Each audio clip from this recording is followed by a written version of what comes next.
नमस्कार, स्वागत है आप सबका एक बार फिर से एग्जाम हंट के इस यूट्यूब चैनल पे। तो आप मेरे साथ पढ़ रहे हैं रिसेंट हिस्ट्री।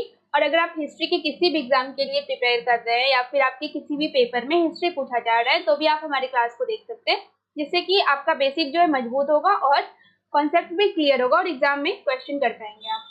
तो आप मेरे साथ पढ़ रहे हैं एंशिएंट हिस्ट्री, जिसमें कि अभी हमने वैदिक सिविलाइजेशन को खत्म कर लिया, वैदिक सभ्यता को, और आज हम उसका एमसीक्यू और पीवाईक्यू भी करवा रहे हैं। तो हमारे क्लास की एक खास बात यही है कि हम सारे लेक्चर्स आपको फ्री में प्रोवाइड कराएंगे और साथ में एमसीक्यू और पीवाईक्यू भी आपको प्रैक्टिस करने के लिए क्योंकि आपसे करवाया जाएगा। तो चलिए क्लास स्टार्ट करते हैं। तो आपने जो पढ़ा है अभी पिछले लेक्चर में, हमने देखा था कि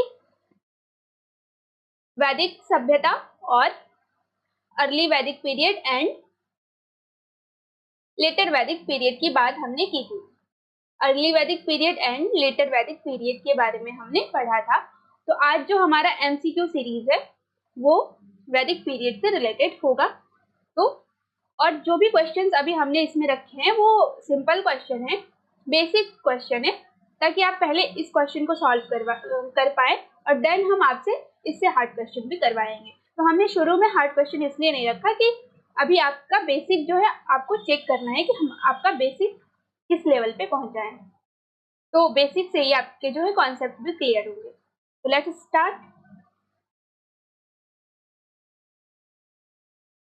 फर्स्ट क्वेश्चन है आपका, ऋग्वेद में गाय बैल को धन का प्रतीक माना गया और धनी व्यक्ति को क्या क्या कहा जाता था। तो यह आपका फर्स्ट क्वेश्चन है। Option number A Gopa, B Gomat, C Duhit and D Gopal. ठीक है, तो क्वेश्चन में पूछ रहा है कि ऋग्वेद में यानी कि पूर्व वैदिक काल में, जो पूर्व वैदिक काल की जानकारी हमें कहाँ से मिली है, तो ऋग्वेद से हमें पूर्व वैदिक काल की जानकारी मिली है। आपने देखा था कितने वेद हैं हमारे पास, 4 वेद हैं। 4 वेद है हमारे पास, जिसमें कि ऋग्वेद, सामवेद, अथर्वा वेद एंड फोर्थ इज यजुर्वेद।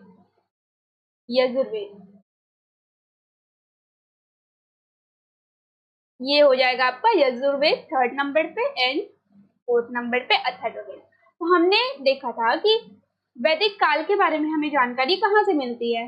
तो अगर आपने वैदिक काल वाला जो भी लेक्चर है वो नहीं देखा है तो आप वहां जाके देख सकते हैं, प्लेलिस्ट में पड़ा हुआ है। क्योंकि आप अगर वो लेक्चर देख के आप यहाँ आते हैं क्वेश्चन सॉल्व करने तो आपके कॉन्सेप्ट और भी क्लियर होंगे। तो हमने पढ़ा था कि वैदिक सभ्यता की जानकारी हमें कहाँ से मिली है, हमें वेदों से वैदिक सभ्यता की जानकारी मिली है। और वेद कैसे बनाए गए, वेद कैसे लिखे गए, किसने लिखा, तो वेद जो है वो कंपाइलेशन है। वेद क्या है, एक कंपाइलेशन है और मंत्रों को कंपाइल किया गया, वो मंत्र जो कि ओरली जनरेशन टू जनरेशन आगे बढ़ रहे थे, ओरली जनरेशन टू जनरेशन आगे बढ़ रहे थे, सोसाइटी में थे विद्यमान, उन मंत्रों को एक साथ कंपाइल कर दिया गया और उसको वेद का नाम दे दिया गया। तो ये बातें हमने पिछली क्लास में की है, जिसमें कि हमें पता चला कि अर्ली वैदिक पीरियड के बारे में हमें कहाँ से पता चलता है, तो ऋग्वेद से पता चलता है। तो अर्ली वैदिक पीरियड के बारे में हमें ऋग्वेद से पता चलता है और बाकी सामवेद, अथर्ववेद एंड यजुर्वेद जो है, इन तीनों से हमें लेटर वैदिक पीरियड की जानकारी प्राप्त होती है। तो क्वेश्चन में आपसे पूछा जा रहा है, ऋग्वेद में गाय को धन का प्रतीक माना गया और धनी व्यक्ति को क्या कहा जाता था। तो आपने ये भी देखा था कि उस समय जो है प्राइमरी ऑक्यूपेशन क्या था, सोसाइटी में लोग जो उनकी लाइफस्टाइल थी वो किस चीज में बेस्ड थी। तो उनका प्राइमरी ऑक्यूपेशन जो था वो था पशुपालन। उनका प्राइमरी ऑक्यूपेशन था पशुपालन। तो यहाँ पे और पशुपालन में गाय बहुत ही महत्वपूर्ण था उनके लिए और बार बार गाय का उल्लेख मिलता है ऋग्वेद में। और गाय के लिए, जानवरों के लिए वो लोग एक दूसरे से फाइट भी करते थे। तो जो कि धन का प्रतीक माना गया, तो गाय जो है वो धन का प्रतीक माना गया है। और धनी व्यक्ति जो था उसको क्या बोला जाता था, ऋग्वेद में क्या बोला गया है, तो option number B is correct, Gomat. तो इसका ऑप्शन नंबर बी करेक्ट हो जाएगा। ऋग्वेद में गाय जिसके पास बहुत सारा था उसको धनी व्यक्ति माना जाता था और उसको क्या कहा जाता था, गोमत। सेकेंड क्वेश्चन देखते हैं।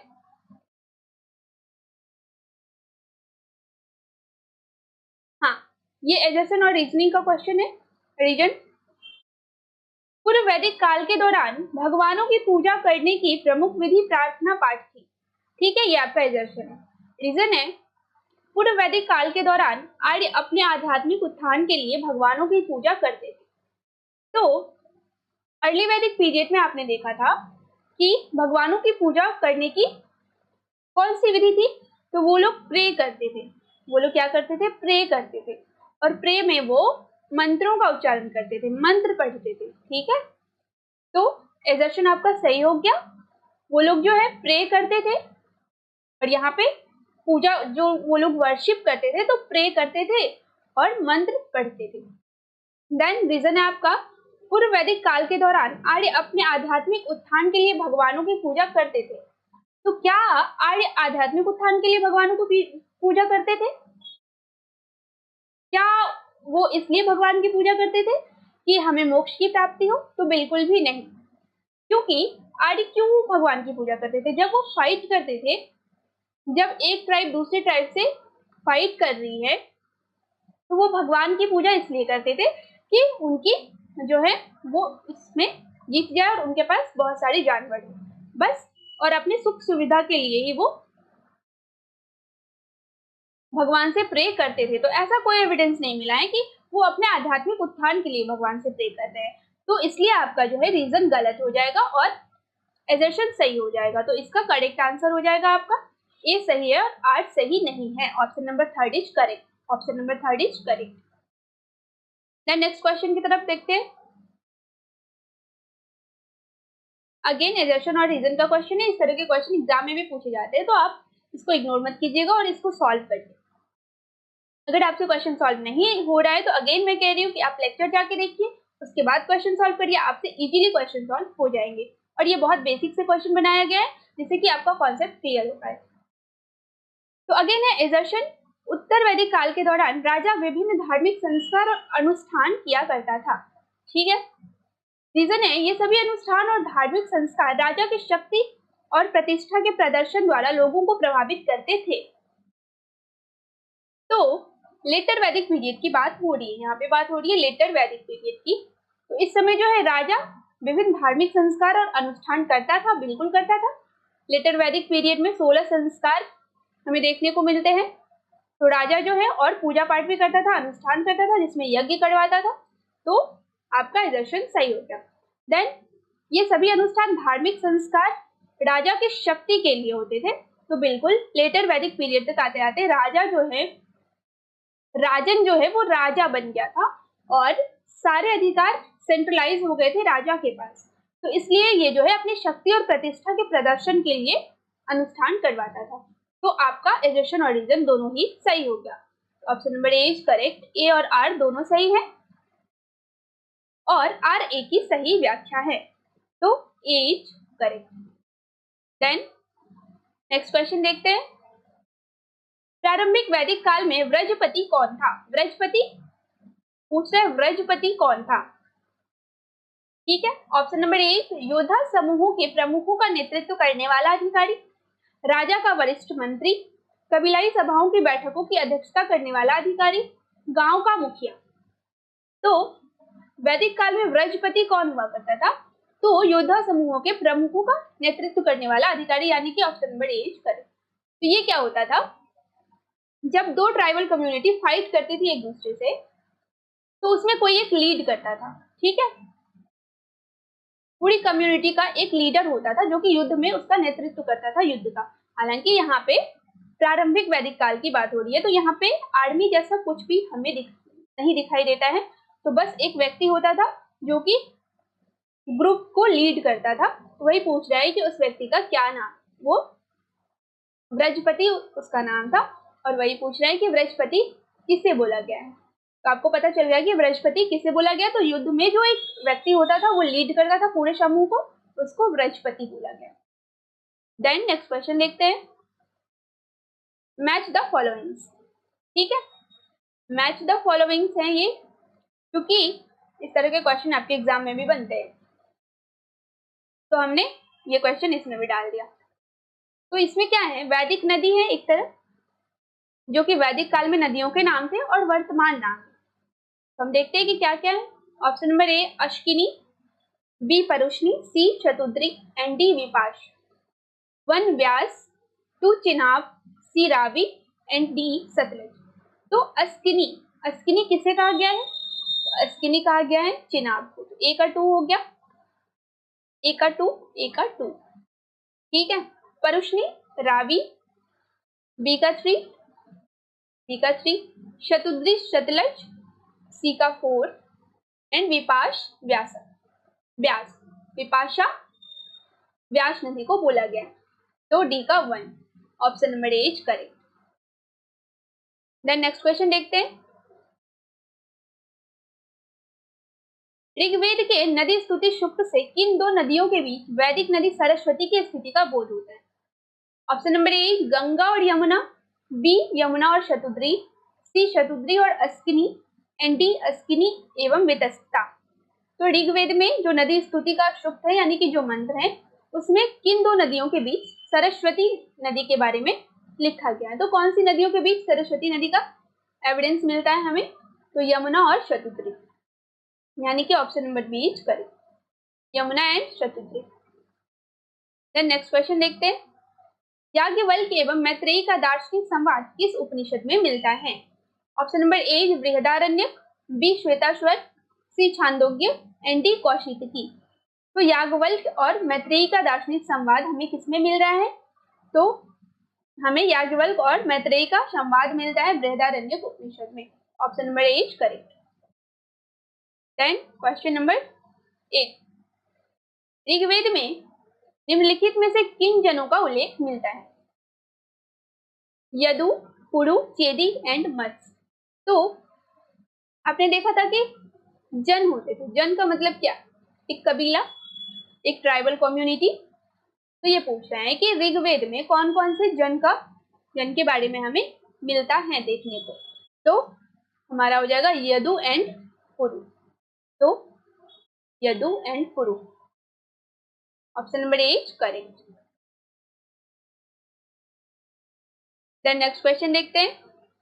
वैदिक युग में राजा के बाद महत्वपूर्ण अधिकारी कौन था। तो ऑप्शन नंबर ए इज गोविक कर्तन, बी पुरोहित, सी रानी एंड डी सेनानी। तो आपने देखा होगा कि वैदिक युग में राजा सबसे ऊपर था, जिसको राजन कहा गया, एंड उसके बाद कौन था, पुरोहित था। कौन था, पुरोहित, जो कि प्रिस्ट होता था, एक तरह का राजा को सलाह भी देता था और पूजा पाठ में राजा की हेल्प करता था। तो option number B is correct, पुरोहित, option number B is correct. The next question देखते हैं। इस ग्रंथ से यह स्पष्ट हो जाता है कि वैदिक सभा और समिति 2 भिन्न संस्थाएं थी। ऑप्शन नंबर ए ऐतरेय ब्राह्मण, B Atharvaveda, C Shatapatha Brahmana and D Yajurveda. तो ये पूछ रहा है कि कौन से ग्रंथ में सभा और समिति के बारे में बताया गया है। तो सभा और समिति के बारे में अगर आपने क्लास देखा होगा तो आपने देखा होगा कि सभा और समिति क्या था, तो एक तरह का असेंबली होता था, जो कि राजा को सलाह देने वाली असेंबली होती थी। सभा में एलिट क्लास के लोग पार्टिसिपेट करते थे एंड समिति में जो है सामान्य वर्ग के लोग भी पार्टिसिपेट करते थे, इवन कि महिलाएं भी पार्टिसिपेट करती थी अर्ली वैदिक पीरियड में। अर्ली वैदिक पीरियड में महिलाएं भी समिति में पार्टिसिपेट करती थी। तो समिति एक ऐसा असेंबली था जिसमें कि सारे लोग पार्टिसिपेट कर सकते हैं, ठीक है। और सभा जो था ये एलिट क्लास की एक तरह की समिति हुआ करती थी, एक ग्रुप होता था जो कि राजा को सलाह देती थी। अगर राजा कोई रूल बना रहा है तो वो सभा और समिति से एडवाइस देता था। तो एक तरह से एडवाइजरी कमेटी थी उस समय की सभा और समिति। तो पूछ रहे हैं कि इसके बारे में कहाँ से हमें एविडेंस प्राप्त हुआ है। तो option number A is correct, Aitareya ब्राह्मण। ऐतरेय ब्राह्मण से हमें सभा और समिति के बारे में पता चलता है, option number A is correct. Then next question देखते हैं।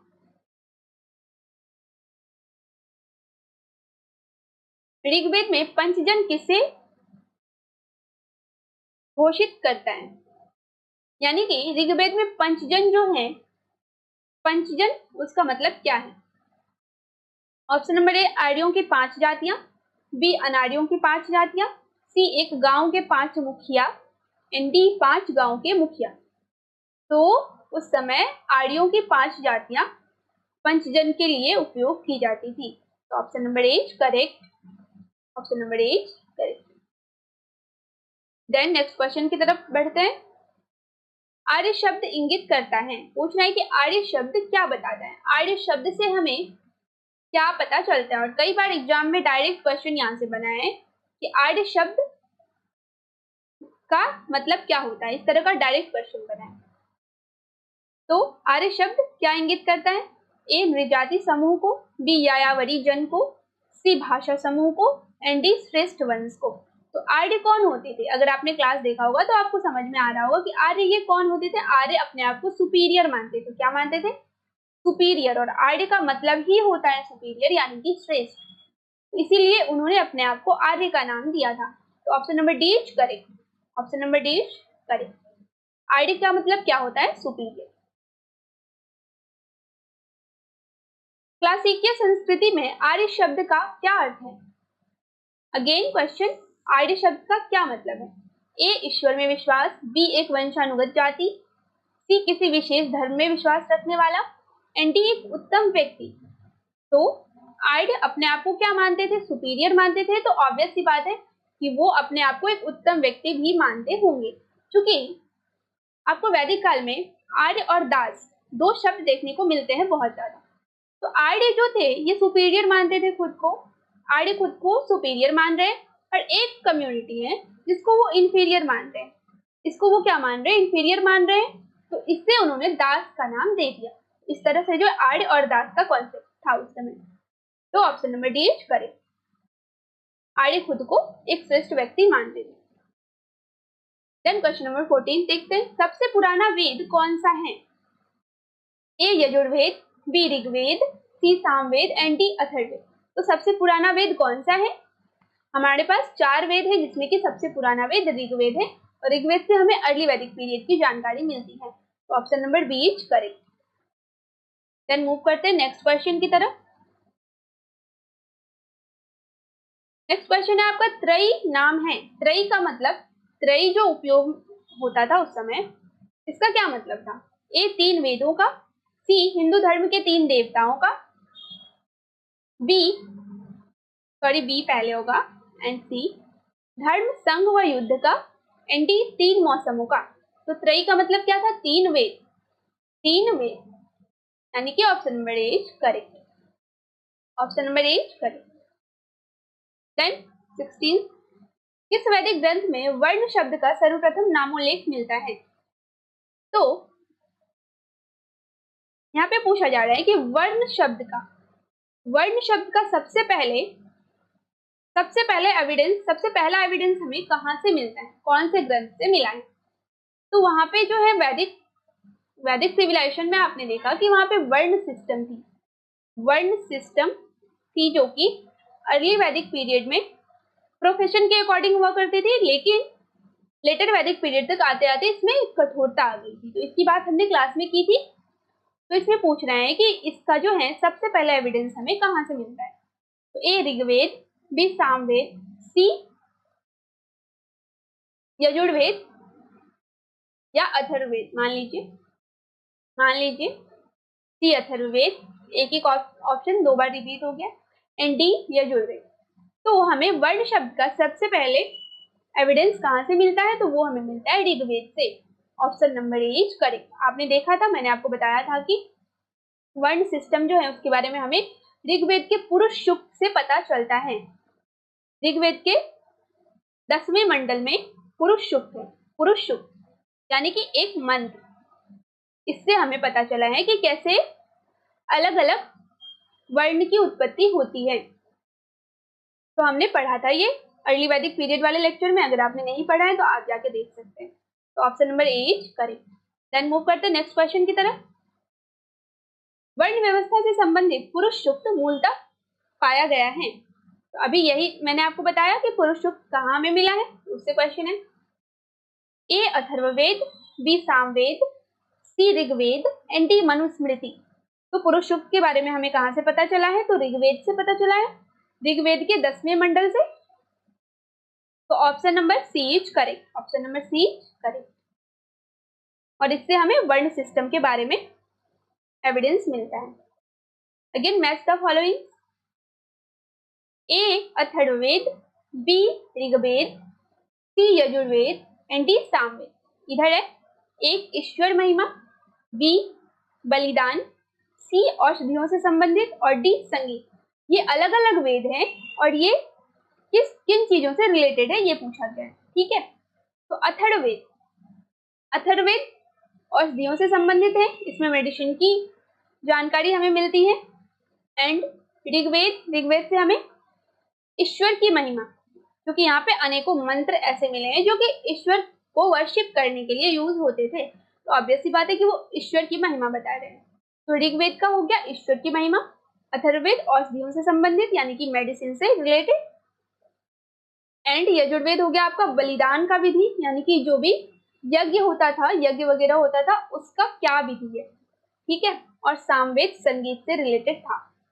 तो ए का आपका हो गया 3, ए का 3, ए का 3, एंड ऋग्वेद का 1 हो गया, यानी कि बी का 1, बी का 1 एंड सी का 2, यजुर्वेद का बलिदान विधि और सामवेद का संगीत। तो ऑप्शन नंबर ए करें, ऑप्शन नंबर ए करें। देन मूव करते हैं नेक्स्ट क्वेश्चन की तरफ। अगेन मैच द फॉलोइंग, ए अगोद, अगोद नहीं होगा, ये ऋग्वेद होगा। ठीक है, यहाँ पे मिस्टेक हो गया टाइपिंग में, ऋग्वेद, यजुर्वेद, सामवेद और अथर्ववेद। अगेन वही क्वेश्चन है कि कौन से वेद से हमें किन चीजों की जानकारी मिलती है। तो ऋग्वेद से हमें किन चीजों की जानकारी मिलती है? तो यहाँ पे हमें स्तोत्र और प्रार्थनाएं, यानी कि प्रेयर्स में जो मंत्रों का यूज होता था उनकी जानकारी मिलती है। यजुर्वेद से हमें मिलती है जानकारी अथर्ववेद, यजुर्वेद से हमें स्रोत और कर्म कांड की जानकारी मिलती है। ठीक है, यानी कि पूजा पाठ में क्या कर्म होते हैं, कौन सा यज्ञ कैसे होता है, ये सब। देन सामवेद संगीत के बारे में बताता है, आप इसको ऐसे भी याद रख सकते हैं कि स से सामवेद एंड स से संगीत। तो सामवेद हमें संगीत के बारे में बताता है। ठीक है, अथर्ववेद, अथर्ववेद क्या बताता है? तंत्र मंत्र और जादू टोना के बारे में बताता है अथर्ववेद। तो आपका हो गया ए का 4, ए का 4, बी का 2 यजुर्वेद यानी कि स्रोत और कर्मकांड, और सी का 1 एंड डी का 3। Option number A correct, again option number A correct. Then move करते हैं नेक्स्ट क्वेश्चन की तरफ। निम्नलिखित 4 वेदों में से किस एक में जादुई माया और वशीकरण का वर्णन है? ऋग्वेद, यजुर्वेद, अथर्ववेद और Samaveda. Option number C correct, option number C correct. जादू टोना का एविडेंस हमें कहां से मिला है? तो अथर्ववेद से मिला है। Option number C correct. Then Rigveda में कितनी ऋचाएं हैं? A 1028, 1028, B 1017, C 1128 and D 1020। तो ऋग्वेद में कितनी ऋचाएं हैं? तो ऋग्वेद में 1028 ऋचाएं हैं, यानी कि 1028। तो option number A correct. Then move करते हैं नेक्स्ट क्वेश्चन की तरफ।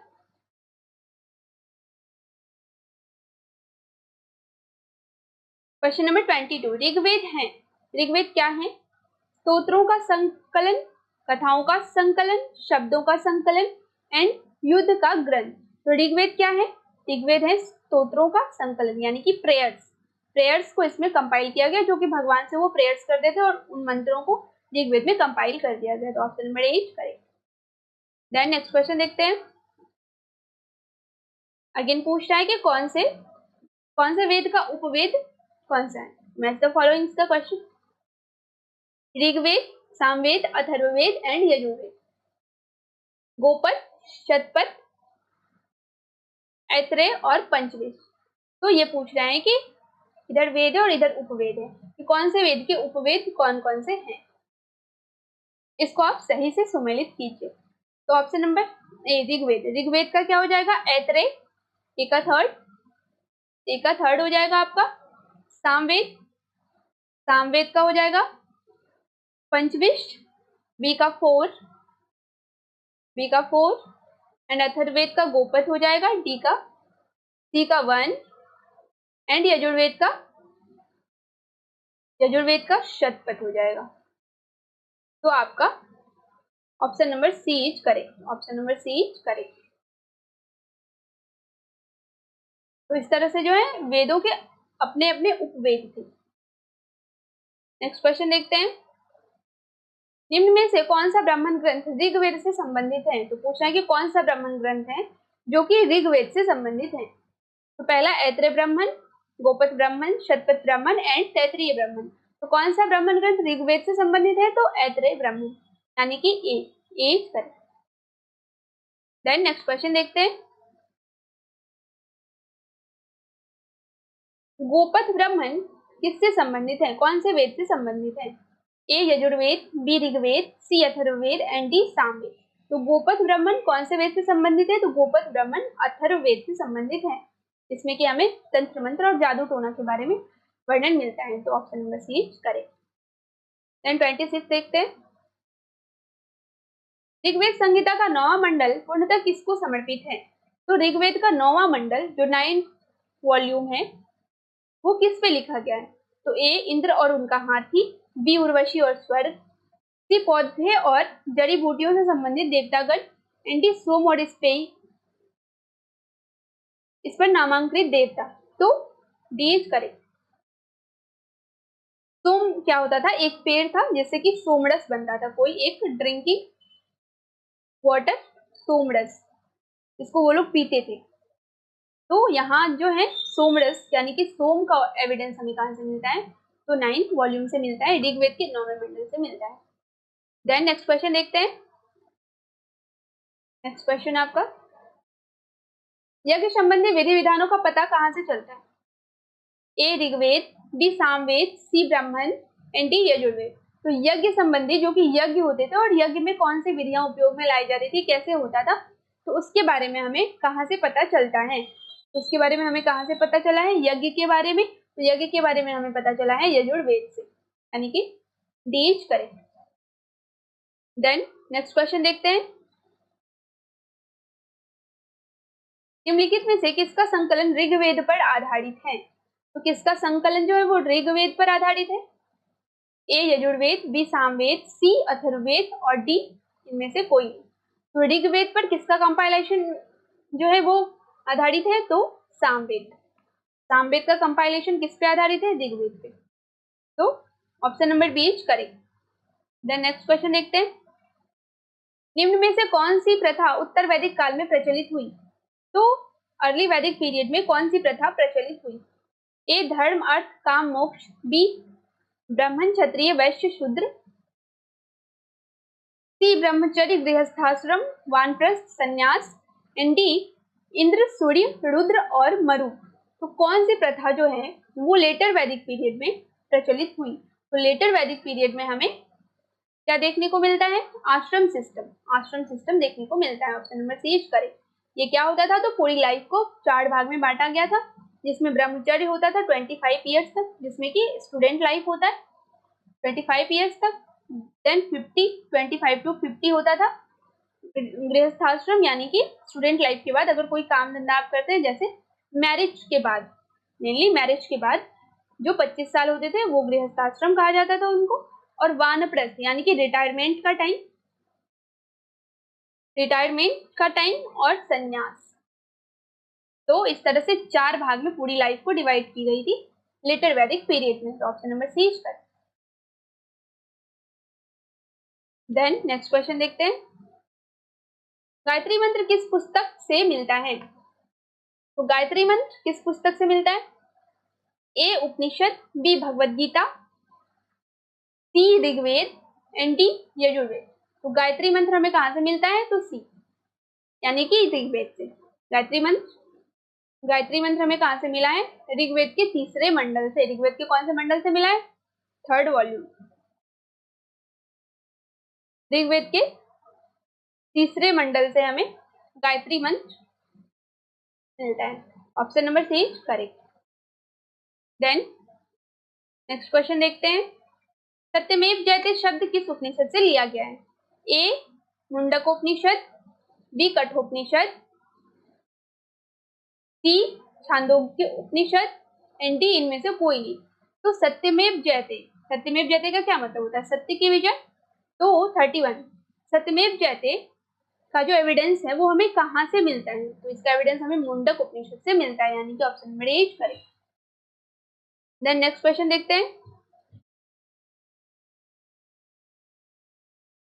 सत्यकाम, सत्यभामा और जाबाल की कथा जो अनब्याही मां होने के का चुनौती देती है, ये कौन से उपनिषद में मिलता है? तो A Jabala Upanishad, B Prashnopanishad, C Chandogya Upanishad, and D Kathopanishad. तो सत्यभामा और जाबाल की कथा हमें कौन से उपनिषद से मिलती है? तो छांदोग्य उपनिषद से, यानी कि option number C is correct.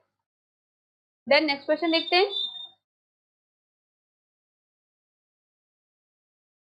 Rigveda की मूल लिपि क्या थी? तो ऋग्वेद की लिपि क्या थी ये पूछा जा रहा है कि ऋग्वेद में जो भी चीजें कंपाइल की गई हैं उसकी क्या लिपि थी? ए देवनागरी, बी खरोष्ठी, सी पाली और डी ब्राह्मी।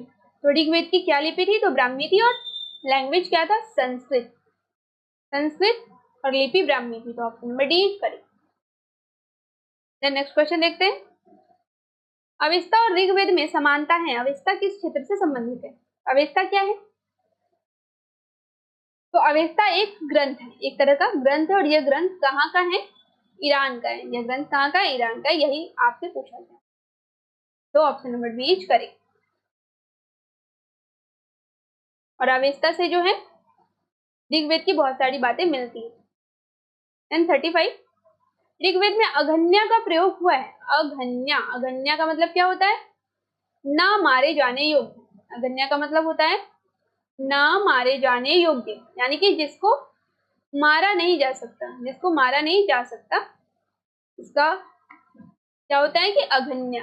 इसके लिए क्या यूज हुआ? अघन्या का। ए बकरी के लिए, बी गाय के लिए, सी हाथी के लिए और डी घोड़े के लिए। तो जैसा कि आपको पता है कि उस समय गाय का जो है इंपॉर्टेंस सबसे ज्यादा था, तो इसलिए जो है इसको अघन्या बोला गया, गाय को, यानी कि न मारे जाने योग्य। तो option number B correct. Then 36 देखते हैं।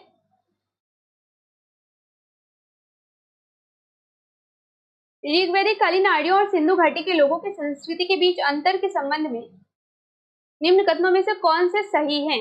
अब यहाँ पे ये पूछना है कि ऋग्वैदिक कालीन यानी कि अर्ली वैदिक पीरियड और इंडस सिविलाइजेशन के बीच अंतर के बारे में कौन सा स्टेटमेंट आपका सही है? तो फर्स्ट स्टेटमेंट है ऋग्वेद कालीन आर्य कवच और हेलमेट का उपयोग करते थे, यानी कि सिर पर लगाने वाला कोई चीज वो पहनते होंगे, जबकि सिंधु घाटी सभ्यता के लोगों में इनके उपयोग का कोई साक्ष्य नहीं मिलता है। तो ये कह रहे हैं कि ऋग्वैदिक कालीन आर्य कवच और हेलमेट का प्रयोग करते थे, जबकि सिंधु घाटी सभ्यता में इसका उपयोग नहीं मिलता है। तो बिल्कुल ये आपका सही हो गया, सिंधु घाटी सभ्यता में इसका कोई भी एविडेंस नहीं मिला है। देन बी है आपका ऋग्वेद कालीन आर्यों को स्वर्ण, चांदी और ताम्र का ज्ञान था, जबकि सिंधु घाटी के लोगों को केवल तांबे और लोहे का ज्ञान था। तो सिंधु घाटी के लोगों को लोहे का ज्ञान था क्या? नहीं था, लोहे का ज्ञान तो नहीं था। आयरन के बारे में इंडस वैली सिविलाइजेशन के लोग क्या जानते थे? नहीं जानते थे। तो ये आपका इनकरेक्ट हो जाएगा, सेकंड। देन ऋग्वैदिक कालीन आर्यों ने घोड़े को पालतू बनाया, बिल्कुल बनाया, एंड जबकि इस बात का कोई साक्ष्य नहीं है कि सिंधु घाटी के लोग इस पशु को जानते थे। तो थर्ड भी आपका करेक्ट हो जाएगा, तो option number C is correct. Then next question देखते हैं। ऋग्वैदिक काल के प्रारंभ में निम्न में से किसे महत्वपूर्ण मूल्यवान संपत्ति समझा जाता था? ए भूमि को, बी गाय को, सी स्त्रियों को और डी जल को। तो किसे मूल्यवान संपत्ति समझा जाता था? तो गाय को, यानी कि ऑप्शन नंबर बी करेक्ट। गाय उस समय सबसे ज्यादा महत्वपूर्ण जानवर थी, एंड गाय को जो है इसलिए अघन्या का नाम भी दिया गया था, जो कि आपने देखा। अगेन है मैच द फॉलोइंग। सिंधु घाटी सभ्यता, बी उत्तर वैदिक समाज, सी ऋग्वैदिक समाज और डी मध्यकाल। फर्स्ट है चाड़ागाह, सेकेंड है जमींदारी, थर्ड कृषक एंड फोर्थ नगरीय। तो ये पूछ रहा है कि कौन सा सिविलाइजेशन जो है ऑक्यूपेशन के लिए क्या यूज करती थी, यही पूछ रहे हैं, और किस तरह की थी। सिंधु घाटी सभ्यता कैसी थी? नगरीय थी, ऑब्वियस सी बात है, अर्बन थी, अर्बन सिविलाइजेशन थी। तो ए का 4 हो गया, ए का 4, क्योंकि हमने देखा था, आपने देखा होगा इंडस सिविलाइजेशन जो थी वो एक अर्बन सिविलाइजेशन थी। तो ए का 4 हो गया। देन बी उत्तर वैदिक समाज, उत्तर वैदिक समाज कृषक, एग्रीकल्चर, लेटर वैदिक पीरियड तक आते आते एग्रीकल्चर प्रॉपर्ली होने लगा था। तो बी का 3rd हो जाएगा, बी का 3rd। ऋग वैदिक समाज यानी कि पूर्व वैदिक समाज या अर्ली वैदिक पीरियड, इस समय क्या होता था? चारागाह। तो जानवरों को खिलाने के लिए लोग क्या करते थे? कुछ चीजें उपजाते थे जानवरों को खिलाने के लिए। देन मध्यकाल में जमींदारी। तो सी का 1 हो गया, सी का 1 एंड डी का 2। Option number D is correct, option number D is correct. Then next question देखते हैं।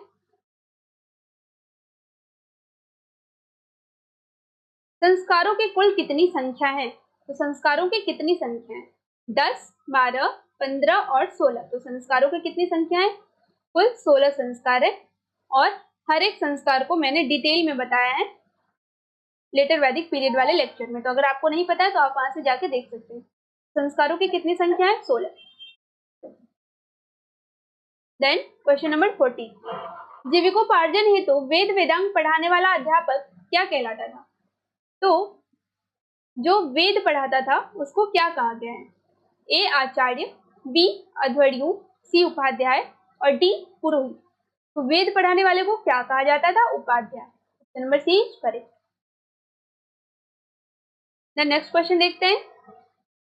अगेन एजर्शन और रीजन का क्वेश्चन। ऋग्वेद चारों वेदों में सबसे प्राचीन है। फर्स्ट है आपका एजर्शन है, ऋग्वेद चारों वेदों में सबसे प्राचीन है। एंड रीजन है, ऋग्वेद मुख्यतः विभिन्न देवताओं को समर्पित स्तुतियों का संकलन है। तो आपको क्या लग रहा है? दोनों ही सही होगा, क्योंकि ऋग्वेद जो है वो ओल्डेस्ट वेद है, वो चारों वेदों में सबसे ओल्डेस्ट है, और इसके बारे में हमें अर्ली वैदिक पीरियड से जानकारी प्राप्त होती है। एंड ये जो है विभिन्न देवताओं को समर्पित स्तुतियों का संकलन है, तो बिल्कुल है। इसमें जो है जो वो लोग प्रेयर करते थे उनमें जो मंत्रों का यूज करते थे उसके बारे में इसमें दिया गया, और मंत्रों का ही कंपाइलेशन है पूरा ऋग्वेद। तो आपका ए और आर दोनों ही सही हो जाएगा, यानी कि एजर्शन और रीजन आपका दोनों ही सही है। तो option number A correct, option number A correct. Then move करते हैं नेक्स्ट क्वेश्चन की तरफ। प्रारंभिक वैदिक काल की समाज व्यवस्था चरवाहा और अर्धघुमंतु थी। आपका एजर्शन है, अर्ली वैदिक पीरियड की बात हो रही है यहाँ पे। एंड रीजन है, वैदिक लोग कृषि से पूर्णतः अनभिज्ञ थे। तो आपको पता है कि अर्ली वैदिक पीरियड की जो सोसाइटी थी वो कैसी थी? चरवाहा थी और घुमंतु थी। वो लोग एक जगह स्टैब्लिश करके एक जगह जो है प्रॉपर नहीं रहते थे। तो ये आपका एजर्शन सही हो गया। और रीजन आपका क्या है? रीजन आपका है वैदिक लोग कृषि से पूर्णतः अनभिज्ञ थे। तो क्या उनको कृषि का ज्ञान नहीं था? अगर आप अर्ली वैदिक पीरियड की भी बात करें तो उनको कृषि का ज्ञान तो था, ऐसा तो नहीं था कि वो बिल्कुल ही कृषि से अनभिज्ञ थे। तो उनको अर्ली वैदिक पीरियड में भी कृषि का ज्ञान था, उनको कृषि का ज्ञान तो था, लेकिन वो अर्ली वैदिक पीरियड में प्रॉपरली एग्रीकल्चर नहीं करते थे, क्योंकि उनका प्राइमरी ऑक्यूपेशन क्या था? पशुपालन था। प्राइमरी ऑक्यूपेशन उनका पशुपालन था। कब? अर्ली वैदिक पीरियड में। लेकिन लेटर वैदिक पीरियड तक आते आते उनका जो है प्रॉपर वो एग्रीकल्चर करने लगे थे। तो इस तरह से जो है आपका रीजन जो है गलत हो जाएगा, रीजन गलत हो जाएगा। तो ऑप्शन नंबर सी सही हो जाएगा, यानी कि ए सही है और आर गलत है। तो ऑप्शन नंबर सी करेक्ट, क्योंकि इनको जो है एग्रीकल्चर के बारे में पहले से पता था। देन नेक्स्ट क्वेश्चन देखते हैं। उत्तर वैदिक काल में बड़े बड़े राज्यों का उदय हुआ। एजर्शन है आपका। देन रीजन है, लौह प्रौद्योगिकी और स्थायी कृषि से अधिशेष उत्पादन बढ़ा। ठीक है, ये लेटर वैदिक पीरियड की बात हो रही है। तो लेटर वैदिक पीरियड में राज्यों का उदय हुआ। आपने देखा था कि लेटर वैदिक पीरियड में राजन जो था वो राजा बन गया, राजन राजा बन गया, और एक कबीले पे नहीं बल्कि वो एक स्टेट का राजा बन गया, एक राष्ट्र का राजा बन गया। तो वहां पे राष्ट्र शब्द भी देखने को सबसे पहले मिलता है हमें लेटर वैदिक पीरियड में। तो इस तरह से जो है नए नए राज्यों का उदय हुआ, बिल्कुल सही है। एंड रीजन है आपका लौह प्रौद्योगिकी और स्थायी कृषि से अधिशेष उत्पादन बढ़ा। तो बिल्कुल इस समय हमने देखा कि एग्रीकल्चर जो है वो भी एग्रीकल्चर भी प्रॉपरली स्टार्ट हो गया था और आयरन के भी हमें यहाँ से एविडेंस मिलते हैं, तो रीजन भी आपका सही हो जाएगा। इस तरह से आपका ए और आर दोनों सही है, आर ए की सही व्याख्या करता है, तो रीजन और एजर्शन दोनों ही सही है। ऑप्शन नंबर 8 करें। अगर आपको कोई भी डाउट है तो आप हमें कमेंट कर सकते हैं या फिर हमारे नंबर पे कॉल करके पूछ सकते हैं। 44 सभा और समिति वैदिक काल की महत्वपूर्ण सभाएं थी। ठीक है, ये आपका एजर्शन है कि सभा और समिति वैदिक काल की महत्वपूर्ण सभाएं थी। रीजन है आपका इनका कार्य केवल न्यायिक और सैन्य कार्यों तक ही सीमित था। तो सभा समिति क्या थी? वैदिक काल की महत्वपूर्ण सभाएं थी। ठीक है, बिल्कुल सही है, क्योंकि आपने पढ़ा था कि सभा और समिति क्या थी। सभा और समिति दोनों असेंबली हुआ करती थी। क्या होती थी? एक राजा को सलाह देने वाली असेंबली होती थी। और रीजन है आपका इनका कार्य केवल न्यायिक और सैन्य कार्यों तक ही सीमित था, तो बिल्कुल, तो रीजन भी आपका सही हो जाएगा और एजर्शन भी सही हो जाएगा। तो option number B is correct. Option number B is correct. और आर ए की सही व्याख्या नहीं करता है। तो वैदिक काल की महत्वपूर्ण सभाएं सभा और समिति तो थी, लेकिन इनका कार्य जो था वो न्यायिक और सैन्य कार्यों तक ही सीमित। ठीक है, देन नेक्स्ट क्वेश्चन देखते हैं। क्वेश्चन नंबर 45 एजर्शन रीजन का क्वेश्चन है। फिर से, क्योंकि इस तरह के क्वेश्चन आपके एग्जाम में भी बन रहे हैं। तो फर्स्ट है, ऋग्वेद में गविष्टि का अर्थ गाय की खोज है। ठीक है, एजर्शन है आपका। देन रीजन है वैदिक समाज में गायों को धन का प्रमुख आधार माना जाता था। तो कह रहे हैं कि गविष्टि का अर्थ गाय की खोज है, तो बिल्कुल गविष्टि का अर्थ क्या होता है आप इसको याद कर लीजिएगा या फिर नोट कर लीजिएगा कि गविष्टि का, क्योंकि कई बार ऐसे डायरेक्ट क्वेश्चन भी आपसे एग्जाम में पूछ दिए जाते हैं। तो गविष्टि का अर्थ क्या है? गाय की खोज, गाय की खोज। और रीजन है आपका वैदिक समाज में गायों को धन का प्रमुख आधार माना जाता था। तो चूंकि आपने देखा था कि गायों के लिए लड़ाइयां होती थी, जानवरों के लिए लड़ाइयां होती थी और गाय सबसे महत्वपूर्ण जानवर थी, तो इस तरह से जो है एजर्शन और रीजन दोनों ही सही हो जाएगा। तो आपका option number A is correct. Option number A is correct. Then next question की तरफ मूव करते हैं।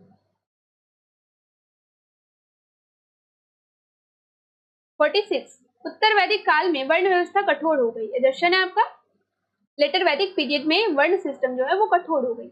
एंड रीजन है इस काल में जन्म के आधार पर सामाजिक स्थिति निर्धारित होने लगी।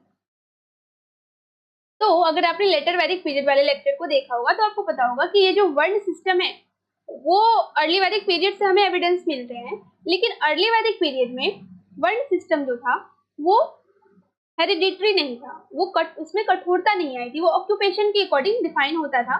एक ही परिवार में 4 तरह के लोग यानी कि 4 वर्ण के लोग भी रह सकते थे, क्योंकि जिसको जो भी पसंद है वो उस कार्य को कर सकता था और उसका वर्ण अलग होता था, यानी कि प्रोफेशन के अकॉर्डिंग वर्ण उस समय डिफाइन होता था। कब? अर्ली वैदिक पीरियड में, अर्ली वैदिक पीरियड में। लेकिन लेटर वैदिक पीरियड तक आते आते क्या होता है, इनमें कठोरता आई, वर्ण सिस्टम में कठोरता आई और ये जो है हेरिडिटरी हो गया। हेरिडिटरी हो गया मतलब अगर कोई ब्राह्मण का बेटा है तो वो ब्राह्मण कहलाएगा। तो इस तरह से जो है लेटर वैदिक पीरियड में आते आते वर्ण सिस्टम में कठोरता है, तो एजर्शन आपका सही हो जाएगा। और इस समय जो है जन्म के आधार पे चीजें निर्धारित होने लगी, जाति निर्धारित होने लगी, तो रीजन भी आपका सही है। तो इस तरह से 46 का हो जाएगा ऑप्शन नंबर 8 करेक्ट। ए और आर दोनों सही है, आर ए की सही व्याख्या करता है। Option number 8 correct. Then next question देखते हैं।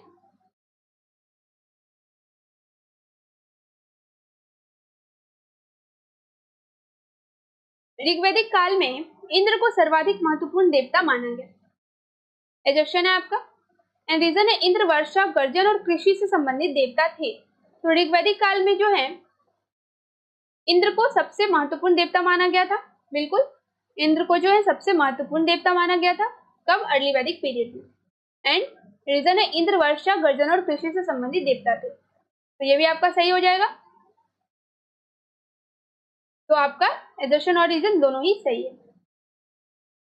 एजर्शन और रीजन दोनों ही सही है, तो option number A is correct. A और आर दोनों सही है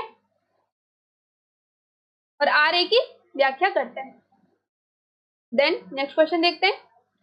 उत्तर वैदिक काल में वंशानुगत राजतंत्र का विकास हुआ। तो एजर्शन है आपका कि उत्तर वैदिक काल में वंशानुगत राजतंत्र का विकास हुआ, यानी कि लेटर वैदिक पीरियड में जो है हेरिडिटरी हो गया था सिस्टम। देन रीजन, इस काल में सभाओं का राजनीतिक महत्व कम हो गया। तो बिल्कुल सही है, रीजन भी सही है और एजर्शन भी सही है, क्योंकि हमने देखा था कि लेटर वैदिक पीरियड तक आते आते जो वर्ण सिस्टम था वो हेरिडिटरी हो गया था,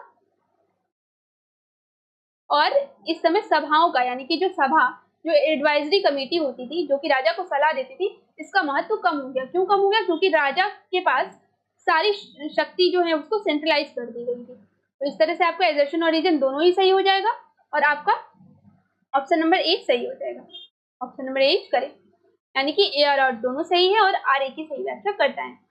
देन नेक्स्ट क्वेश्चन देखते हैं।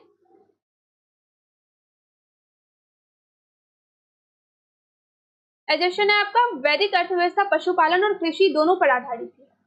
ठीक है, एजर्शन है आपका कि वैदिक अर्थव्यवस्था पशुपालन और कृषि दोनों पर आधारित थी। देन रीजन है घोड़े और गाय आर्थिक व धार्मिक गतिविधियों के केंद्र में थे। तो इस समय पशुपालन और कृषि दोनों होता था। आपने देखा कि वैदिक पीरियड के लोग जो थे वो पशुपालन और कृषि दोनों करते थे। तो एजर्शन आपका सही हो गया। एंड घोड़े और गाय आर्थिक और धार्मिक गतिविधियों के भी केंद्र थे। तो रीजन भी आपका सही हो गया। तो इस तरह से आपको option number A is correct. A और दोनों सही है, ए और आर दोनों सही है और आर एक ही सही व्याख्या करता है। तो option number A is correct. Then आज का लास्ट क्वेश्चन वैदिक पीरियड का। उत्तर वैदिक काल के बारे में निम्नलिखित कथनों पर विचार कीजिए। तो लेटर वैदिक पीरियड की बात हो रही है। फर्स्ट स्टेटमेंट है प्रारंभिक वैदिक देवता इंद्र और वरुण का महत्व उत्तर वैदिक काल में कम हो गया। ठीक है। सेकेंड है पूर्व काल में पशुओं की रक्षा करने वाले पूषण सर्वोच्च देवता बन गए। तो इसका हो जाएगा कि ये पूछ रहे हैं कि अर्ली वैदिक पीरियड में इंद्र और जो वरुण थे, इंद्र और वरुण, उनका महत्व उत्तर वैदिक काल में यानी कि लेटर वैदिक पीरियड में कम हो गया। तो उनका महत्व जो है लेटर वैदिक पीरियड में कम हो गया था। तो एजर्शन आपका सही हो गया। देन पूषण जो है वो पशुओं की रक्षा करने वाली सर्वोच्च देवता थी। कब? अर्ली वैदिक पीरियड में। तो सेकंड भी आपका सही हो जाएगा। तो ऑप्शन नंबर सी करें, यानी कि ए और आर दोनों सही है। तो ऑप्शन नंबर सी करें। तो यह आज का लास्ट क्वेश्चन था। एंड आपको अगर कोई भी डाउट है, आपको क्लास से रिलेटेड कोई भी डाउट है, तो आप या तो कमेंट करके पूछ सकते हैं या फिर नंबर पे कॉल कर सकते हैं। और अगर आप सीयूईटी पीजी की तैयारी कर रहे हैं तो आपके लिए ये क्लास बेनिफिशियल है। लेकिन आप किसी भी एग्जाम की तैयारी कर रहे हैं, किसी भी एग्जाम का प्रिपरेशन कर रहे हैं, तो भी आपके लिए ये क्लास जो है बेनिफिशियल होगा। और क्लास की पीडीएफ भी आपको एग्जाम हंट ऐप पे मिल जाएगी। क्लास की पीडीएफ भी चाहिए तो एग्जाम हंट ऐप पे आपको मिल जाएगी और यहाँ पे आपको टेस्ट सीरीज भी अवेलेबल होंगे। तो आज के लिए बस इतना ही। आप सबको धन्यवाद।